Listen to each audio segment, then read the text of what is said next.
I now recognize Mr. Crane from Arizona. Thank you for holding this hearing today. I want to say thank you to all the panelists for coming. I think we're all aware that the age of AI is here and expansion is absolute and unstoppable. But I do want to talk about what I feel to be the elephant in the room when we talk about AI. And one of my major concerns as a representative of the people to this country is our workforce. Recently, Dario Amodei, CEO of Anthropic, one of the world's most powerful creators of AI, has a scary warning for all of us. He says this: AI could wipe out half of the entry-level white-collar jobs and spike unemployment 10 to 20% in the next 1 to 5 years. Other experts have said that number is closer to 50% in the next 5 years. He also said that AI companies and the government need to stop sugarcoating what is coming, the possible elimination of jobs across technology, finance, law, consulting, and other white-collar professions, especially entry-level gigs, he says. Steve Bannon, who was a top advisor to President Trump in his first term, recently told Axios, "I don't think anyone is taking into consideration how much administrative, managerial, and tech jobs for people under 30, entry-level jobs that are so important in your 20s, are going to be eviscerated." And it's already happening. Research that we have done shows that IBM just laid off 8,000 employees as of last week. McKinsey, a consulting firm, 5,000 employees as of May 28th. Dell has laid off 6,000 employees in 2024. Intel has laid off 15,000 employees in 2024, and all of these were credited to AI and efficiency. Estimated total jobs lost, 214,000 total jobs lost to AI. I recently asked AI, what are the careers that will be replaced first by AI? And AI told me data entry clerks, telemarketers, retail cashiers, warehouse workers, paralegals and legal assistants, basic customer support representatives, bank tellers, fast food workers, IT support technicians, tax preparers. So we're talking about tens of millions of jobs. And I think that that's very scary, even though we've been talking about the efficiencies of AI, how much money it can save the federal government, corporations, and how we have to keep up with China. One of my questions to you guys, and I'm not blaming any of you, but does it bother you at all that the technology you're developing is set to destroy tens of millions of jobs? I want to start with you, Mr. Shaw.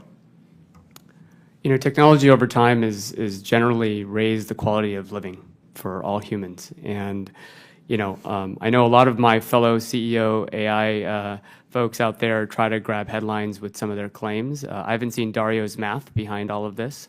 But I think the point there is correct, that low-paying entry jobs will be taken on by computers. But it gives us a chance to reposition those individuals, reskill them. And I don't think this is going to end. I think it's going to continue for the next, every 7 years we're going to be talking about this. What we've found is that for customers of ours, you look at the private sector, they've taken those efficiencies, turned them into profits. Profits have then led to more ambition to grow their businesses. In fact, a majority of our customers have actually increased their employee headcount over time because they want to endeavor to do more things. So I think when we start to automate mundane tasks, we can start to do more interesting work, and I think organizations will take full advantage of that.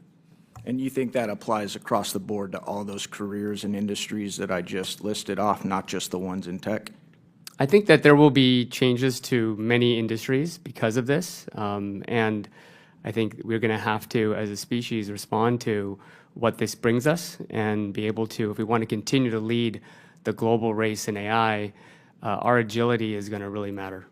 I would just add, I would like to just add that, Mr. Schneider mentioned this earlier, this is a serious issue. We are going to displace a lot of people, and we don't have the training right now to give them new jobs. We can't just expect people, we're talking about unemployment rates of 15% of college graduates, not to say nothing of those who haven't got a college degree. So I do believe this is a serious issue, and it's not going to get any better. I have one more question. I want to shift gears real quick and talk about AI in defense. Mr. Bakhtarii, I'm sorry. I looked at your resume. You were the Executive Director of National Security Commission, Chief of Staff to National Security Advisor Lieutenant General H.R. McMaster, former Chief of Staff to Deputy Secretary of Defense. Recently, the Ukrainians launched a drone attack on Russian soil. Ukraine said over 40 bombers, or about a third of Russia's strategic nuclear bomber fleet, was damaged.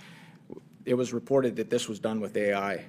Do you think that this attack could have been possible without the U.S. help with AI intelligence? The gentleman's time's expired, but go ahead and answer quickly.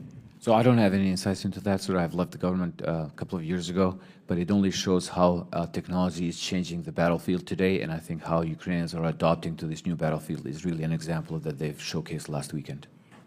Thank you. I yield.